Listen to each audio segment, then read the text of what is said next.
I'm so glad to have you guys all on the call. The reason that I wanted to do this webinar is just because, you know, a lot of this stuff, eating and what to eat and carbs versus protein and versus fats, it can all be pretty confusing. And sometimes it's nice to just have everything in one spot, have one person kind of run through it, do a research.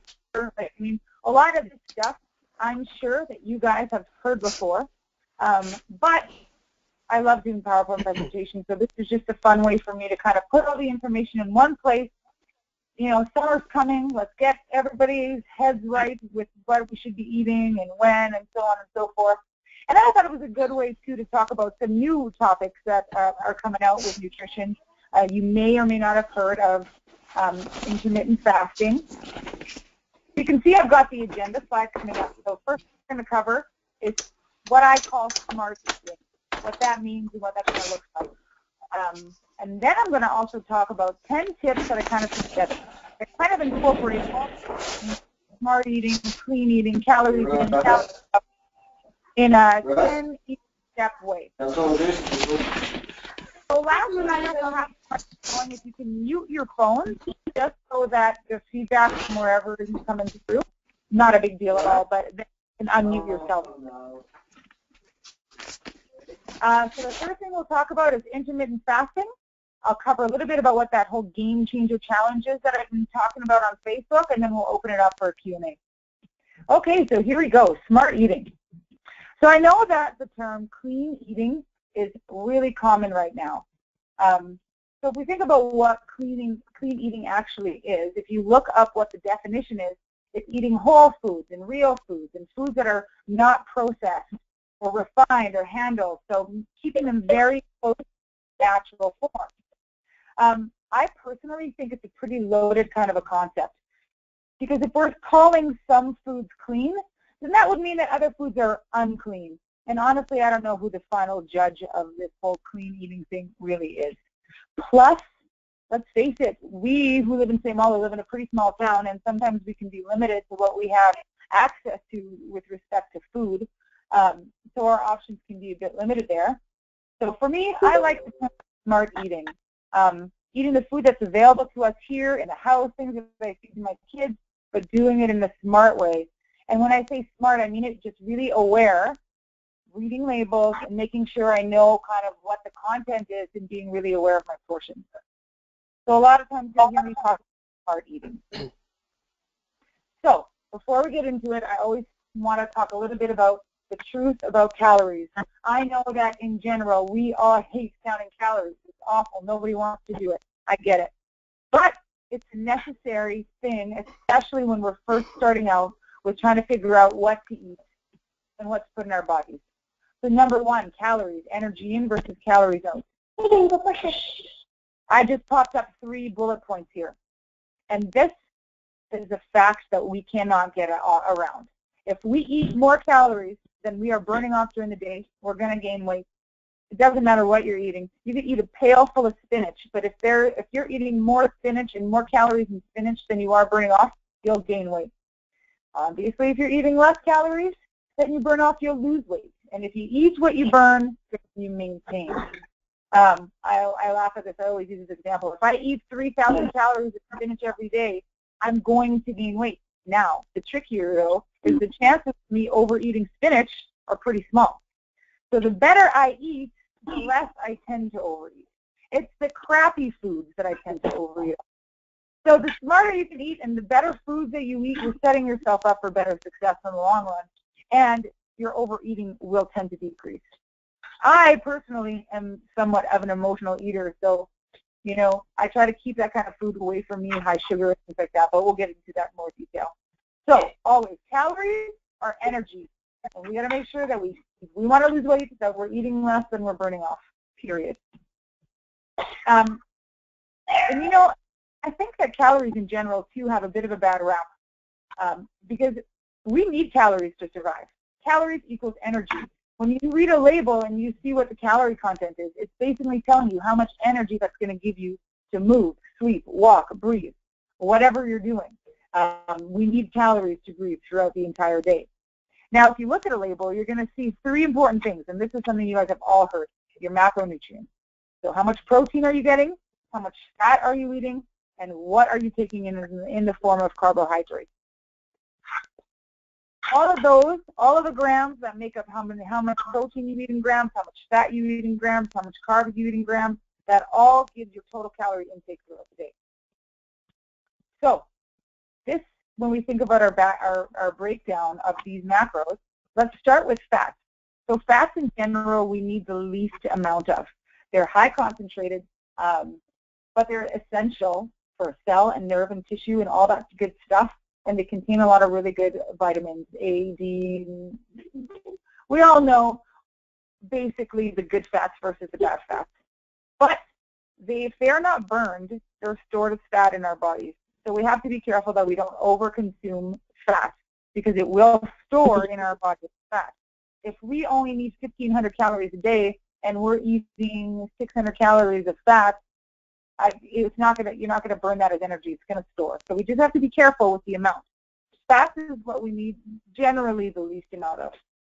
And then protein, my favorite. Protein is essential for muscle growth, tissue repair, immune function, muscle mass. And that, that's our meat and our poultry and our fish and our cheese. And I can't get enough of protein because it's almost a bit of a safe food. You can't go wrong as long as you don't have, eating a fatty steak every day. But we'll dig into that a little bit more. Now, my favorite topic to cover, and this is basically what started my desire to want to do this webinar, is understanding carbs. Because carbs have a seriously bad rap. We think of carbs and we immediately think it's the devil. But I've got some slides that I kind of dig into a little bit so we can better understand what kind of carbs are good for us and how we can make sure that we're eating the right ones. Carbs in general break down into glucose, and our bodies use that as a form of energy. If your body had a choice between protein, fat, and carbs of what it wanted for a source of energy, it would always choose carbs. They are easily digested. Your body can easily tap into it to get the fuel that it needs throughout the day. Again, though, as soon as you eat too many carbs, your body stores it as fat. Tucks it away, puts it in your butt, wherever it wants, but whatever, that's where it goes. So it's all making sure that you're eating the right amount. So understanding carbs, I just want to go into this a little bit. Carbohydrates. Immediately, I'm one of these people, I think carbs, I think a loaf of bread. However, carbohydrates come in two forms. There's simple carbohydrates, and there's also complex carbohydrates. So the simple carbohydrates, that's our sugar, because essentially carbohydrates, sugar or starch, all breaks down into glucose. So a carb is a carb is a carb, whether it's a bottle of Pepsi or a bowl of oatmeal. The difference between the two is how the molecular chains throughout. So that's getting a little too complicated. But what you need to know about simple carbohydrates, like a whatever thing of Pepsi or a can of Pepsi, is that simple carbohydrates with only one or two sugar molecules quickly burn in your body. So breaks down quickly into glucose, so you get that immediate spike in energy, a little burst of energy. But if you overdo it, it's going to store as fat quickly in your body.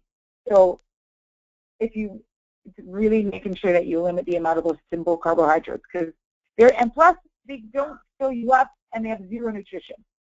Now, if you look at the complex carbohydrates, which is more starchy foods, like a potato or grains and things like that, there's a lot more molecule chains in those foods, so they're harder to break down. So if you're eating a bowl of oatmeal, it's going to take a lot more time for your body to process that than it would a glass of Pepsi. So you're going to feel fuller with that oatmeal, and it's going to have fiber and all different kinds of nutrients that you need. And you're going to have a longer source of energy over time as opposed to a quick spike and then having no energy later on. So again, at the end of the day, what's key to remember? Carbohydrates are sugar, plain and simple. Simple sugars or starchy sugars, it's sugar, it's energy, it breaks down into glucose. That is what your body wants to be able to burn off and to use as energy. But if you had your choice between the two, obviously just looking at this chart, we can see that the oatmeals and the whole grain breads and those kinds of things are going to be better for us long term, help us feel fuller longer as opposed to having that Pepsi and just basically empty calories. So it's clear that we need carbs, and they are an energy source, but they're tricky because the bad ones are super tasty, and that's where I fall because I want to eat more of them constantly. But what happens is because those simple sugars are the worst, our bodies digest it quickly, and boom, they store as fat. It's annoying. So we need to consume the good carbs that will give us sustained energy throughout the day, and they won't build up and store as fat. And I really like this little infographic here because it just talks about sugar in general. So we eat sugar. We like it. The reason we like it is because almost like a drug, our brain starts to secrete dopamine. So I eat a cupcake. My brain is telling my body inside of me that you're happy. Basically, that's what dopamine does. So your insulin levels spike, your blood sugar drops, you're hungry a few hours later, but you want it again because your brain is now programmed and wants that dopamine high that's through that sugar. So it stops with picking that sugar. So it's not just a sugar cube. It's not just a cupcake. It can be a bagel even. You just got to really watch that. Like all that white flour stuff for me is just as bad as a donut. Like it's got just as much sugar. It all breaks down to the same thing, to that glucose. So I like, this is another infographic that I like. So if you're listening when I pop up, so when we eat protein, we have amino acids that kick in, digest, turns it into muscle. Proteins are great, helps us build muscle, helps us stay full. Carbs, that's our sugars and our starches. And those easily digest and store as fat. That's why a lot of times you'll notice that people walk around, they look thin, but they still have fat deposits all over the place. And that's just because they're eating less calories, like they're maintaining their weight, but not necessarily eating the right type of carbs. They're eating foods that easily store as fat, and if they're not doing a lot of exercise to burn that off or to use it, then it's just going to sit there in places that you don't want it to. So when we think about carbs, vegetables, really high in carbs, high in fiber, fruits again. You know, you've got to be careful a little bit with fruits because they can be quite high in sugar. So you can't go wrong with veggies, ever. And then we've got our healthy fats, like our oils and our fishes and our avocados.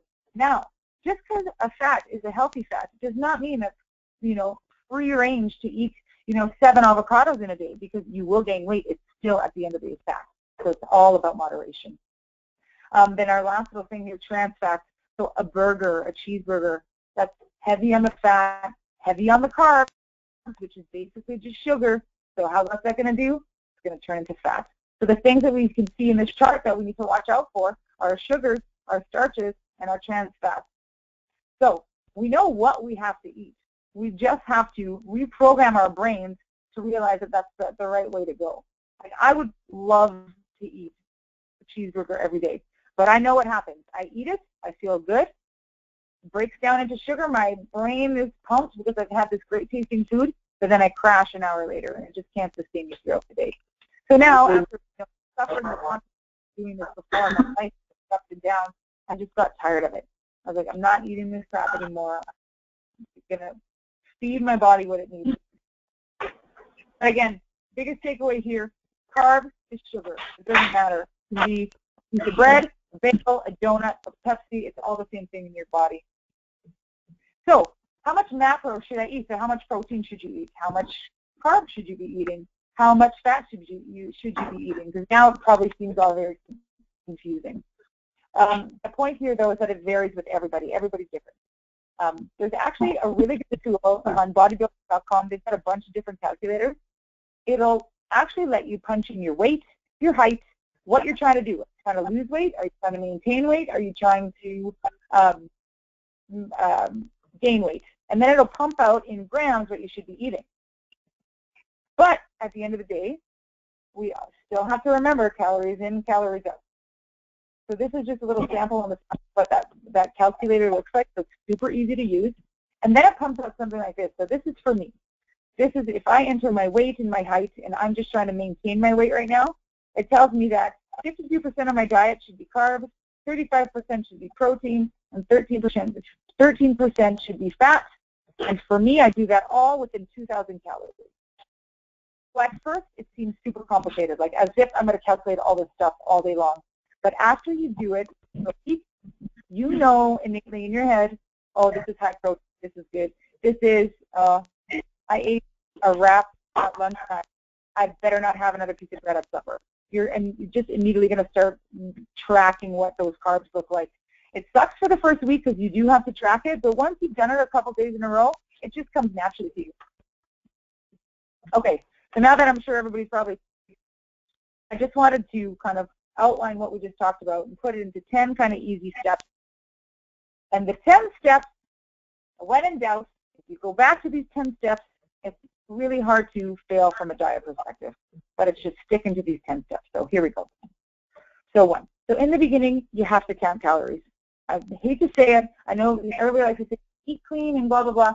But again, if you overeat, even when you're eating clean foods, you will gain weight. So you need to be cognizant of the amount of calories that you're putting in your mouth.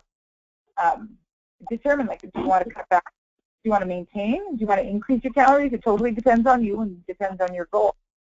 But before you start counting calories, it's really important to know what your basic metabolic rate is.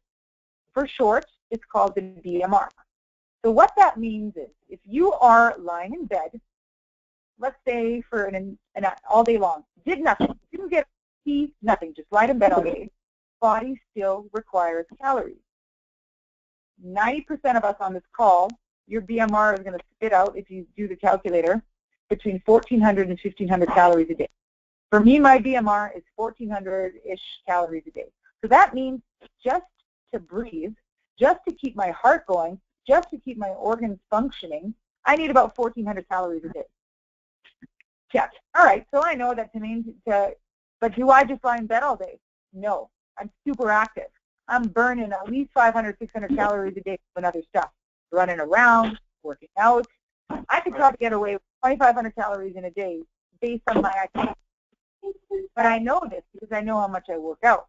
Now, if I work at a desk job all day, so I don't really move around during the day. My workouts in the morning and my teaching in the evening, those are my extra additional calorie burn time.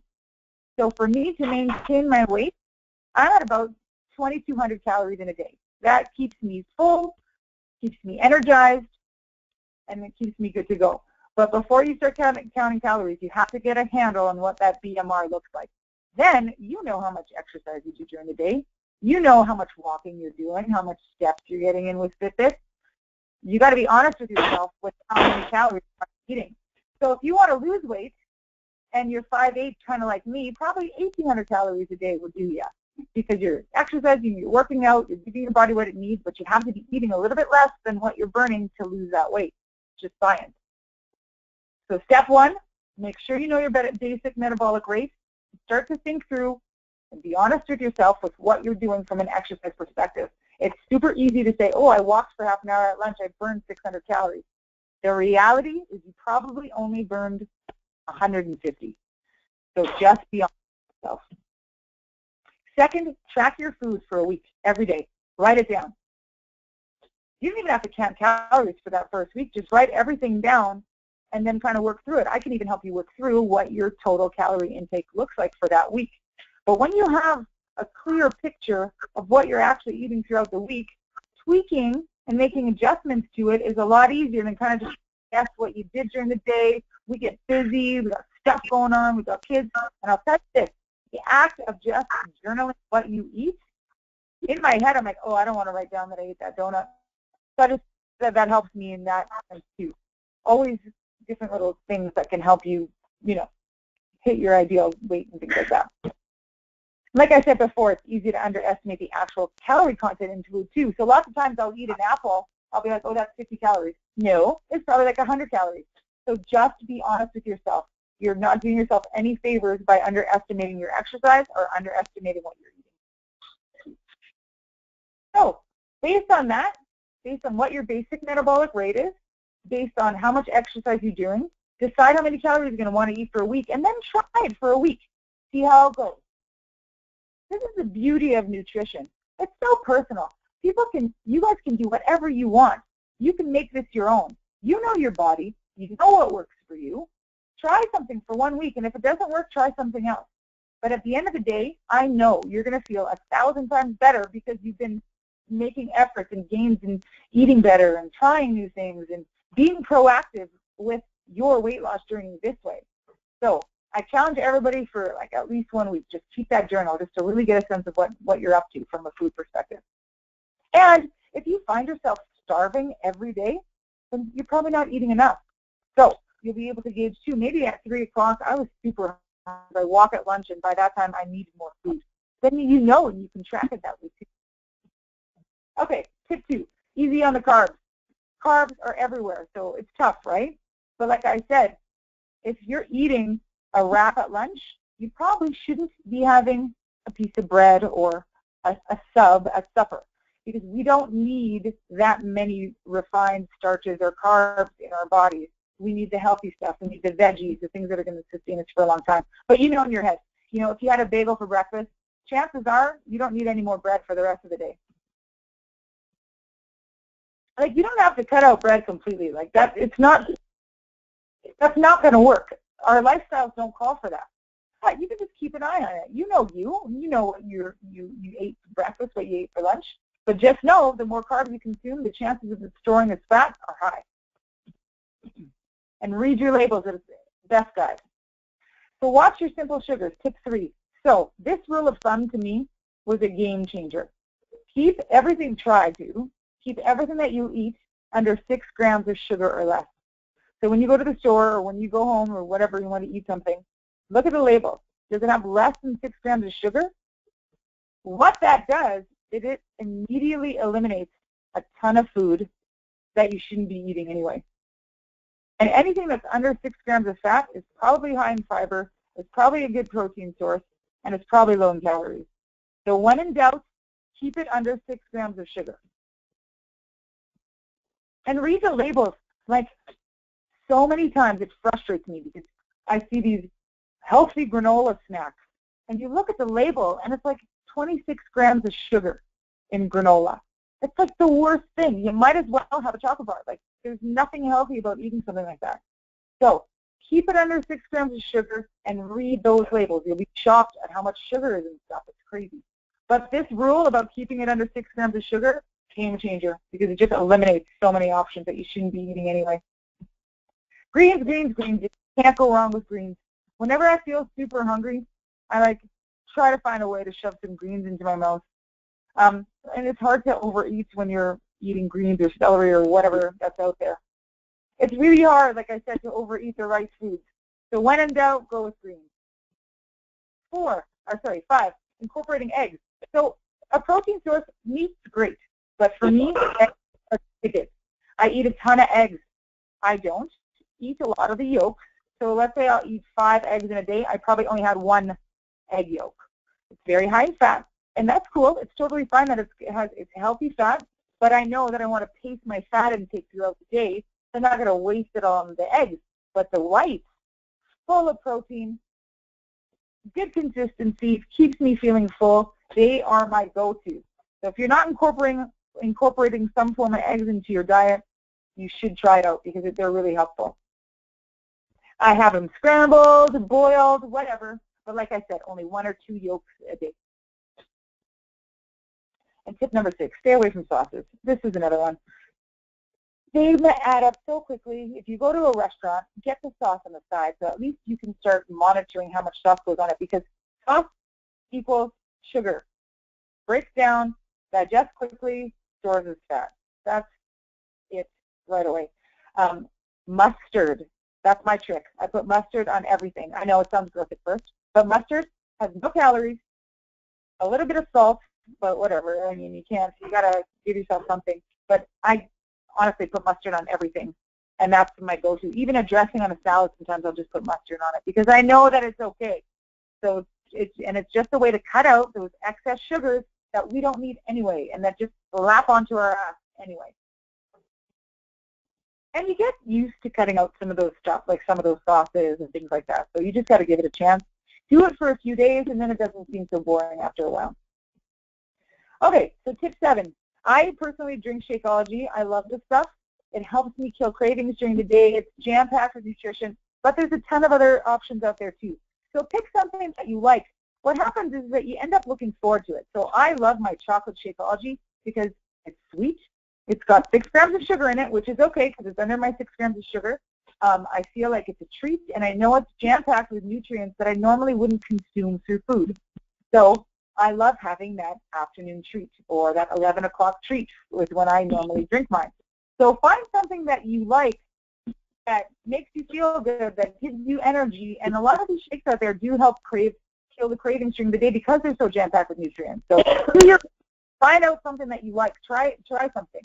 But, you know, we spend a ton of money on stuff that we shouldn't be spending money on. You can afford to do something good for yourself that you like. And like I said, it doesn't have to be Shakeology. It can be anything out there. There's tons of stuff at Costco. You can ask me if I've tried it, because I've probably tried every single shake that's out there. But before you purchase one, I'd be happy to give you advice if it's good or not, and so on and so forth. But, you know, just pick something that you can look forward to during the day. And then pack your lunch. This is a super easy one. But for the longest time, I was going to Pita Pit every day, slopping on cheese and slopping on Southwest sauce onto my pita, and I was wondering why I wasn't losing any weight. Well, might as well take in the pita and just directly stapled it on my derriere, because it was just basically sugar plus the sauce, more sugar. So now, if I go to Pita Pit, I'll have a salad without the bread. But mostly, I'll pack my own lunch. I bring tuna. I cook whatever you prefer. Like I said, everybody's got different thoughts and ideas about what they think good nutrition is from a protein perspective. So do what works for you. If you like chicken, go for it. But just pack your lunch. It just saves you so much hassle. You know what you get when you're packing your own lunch, and you don't have to worry about those sauces sneaking into your plate. And pack lots of veggies.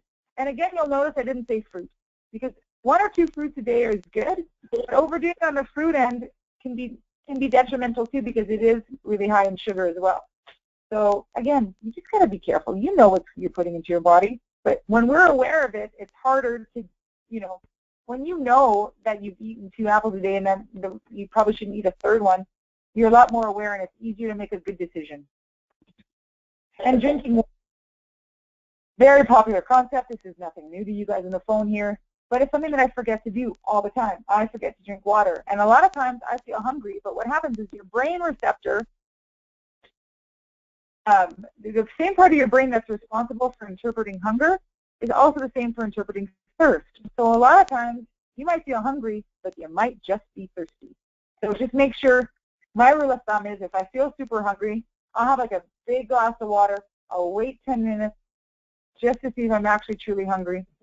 But I practice listening to my body before I go crazy and crack open a bag of chips. So when in doubt, drink water first and then reassess in a few minutes. Then tip 10, listen to your body. Honestly, so many times I think I'm hungry, but I'm not hungry. I'm just bored. And I just want something to do, and I want something to munch on, and I constantly have to be doing something. So I'm bored a lot, especially because I sit at work all day at a desk job, and, you know, annoyed with life in general, just being there, and I immediately want to go and eat. So it's just trying to, like, actively listen to your body, knowing when you're hungry, recognizing the signals. And I honestly, it sounds lame, but I will tell myself, food is fuel. Is this the food that you want, or is it fuel? So again, it sounds lame-o, but it's helpful, and it helps you kind of center yourself and just not go crazy in a panic thinking you're hungry when you're really not. Okay, so those are the 10 tips. I'm going to email you guys out this PowerPoint presentation after, so that you can look at those tips if you ever want to see them again. But if you have any questions, we'll go through it at the end. We're almost done. We've got about 10 more minutes. Okay, I wanted to talk a little bit about intermittent fasting. So this is something, a newer kind of concept that you may or may not have heard of out there. So if we think of the 2 words, intermittent itself means not all the time, and fasting means going for a period of time without eating. So the concept here is that you would eat the same amount of calories that we talked about earlier, like how many calories you would allocate yourself in a day, but do it over a smaller time frame. So, for example, I want you guys to know this. The idea of eating 6 meals a day, and that's supposed to speed up your metabolism, is there is 0 evidence out there that supports the fact that eating every 2 hours will speed up your metabolism and help you burn more calories. It just, there's nothing to support that. There's evidence and research studies after research studies that show this. Because for me, when I eat, and this is my experience, so take with it what you will, but when I eat small meals every 2 hours, starting at like 7 a.m. in the morning, I'm hungry all day long, I feel like. I can't wait for my next 200-calorie meal, and I never feel full. So for me, and another thing too is that when you're constantly eating, I found that it was really hard for my body to tap into any of the stored fat that I had, you know, in my arms or my stomach and things like that. Because what was going on is I was eating every 2 hours, and my body was too busy using the food that I was eating as opposed to using the fat that I had stored in my body. You have to give your body, for me, I started to give my body a bit of some time to tap into those fat cells that I want to get rid of. So the way that I incorporate intermittent fasting, and after this call, I challenge you guys, if this is a concept that interests you, to go and just Google it. There's a ton of research out there, and it'll. Some people, you know, do weird types of fasting. I can't go more than 14 or 16 hours without eating. I need to eat in that time frame. But I'll talk a little bit about what my process is. So for me, I start eating at 11 a.m. in the morning, and then I stop eating at 7 p.m. at night. So my eating window is what they call it, is about 8 hours. So I still consume my 2,200 calories. I just do it in a smaller window. So what happens when I do that in that smaller window is that 11 a.m. rolls around, I have 2 eggs, I have oatmeal, and I have my Shakeology all within that first hour, and I am feeling full. As opposed to starting my eating at 7 a.m., and by the time 11 o'clock would roll around, I'm basically starving. So I wake up in the morning at 5 a.m., have a cup of coffee, because with this intermittent fasting, you're allowed to drink just anything that doesn't have calories, and I'll talk a little bit more about that after. I work out in the a.m., and then I wait until I get to work. I plug in my computer. I have water. I might have another coffee, depending on how I'm feeling. And then 11 o'clock rolls around, and that's when I start eating. And for me, the hard time is like 3 o'clock in the afternoon. But yay for me, I've got food that I can actually eat at 3 o'clock in the afternoon, and I'm not ravenous and hoping that my next 200-calorie meal is coming.